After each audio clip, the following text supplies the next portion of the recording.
What do you need to change? Hi, I'm Jeff Whitaker with this week's Jumpstart. Recently on vacation at this resort here in Myrtle Beach, South Carolina, well, I was thinking about how vacations and how traveling have all changed over the years. I know I'm dating myself now, but when I was growing up and my family went on trips, we traveled to wherever we were going, and most of the time, believe it or not, my dad didn't book any reservations ahead of time.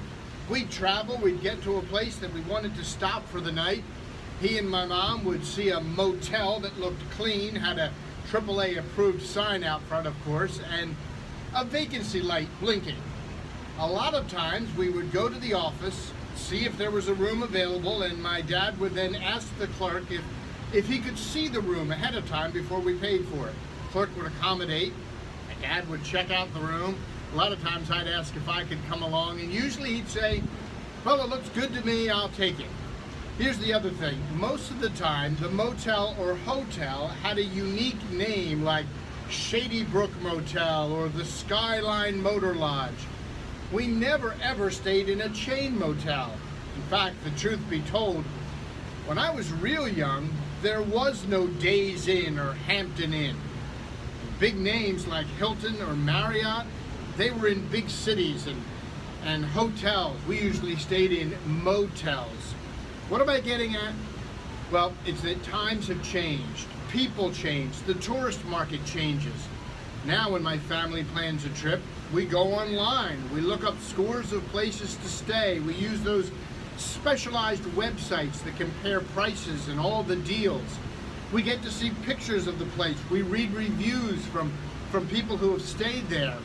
And then we book our accommodations online, and it's all ahead of time. We lock in a room and a rate.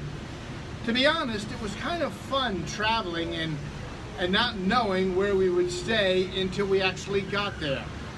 But times have changed, and the industry has changed to accommodate today's traveler. My point to you is this. What has changed in your business or your industry that you are slow to adapt to? Where in your business are you dragging your feet? Because, well, we've always done it that way. Or if you're going to stay relevant, here's what I'm telling you, you need to adjust to the needs of the people that you serve. We either adapt or we eventually die. We'll talk more about it next week. It's those subtle or sometimes major changes that affect our future, and we'll continue this discussion in our next video. If you like what you hear, give us a thumbs up, a like, a share, or why don't you leave a comment, and let's go out and make a difference.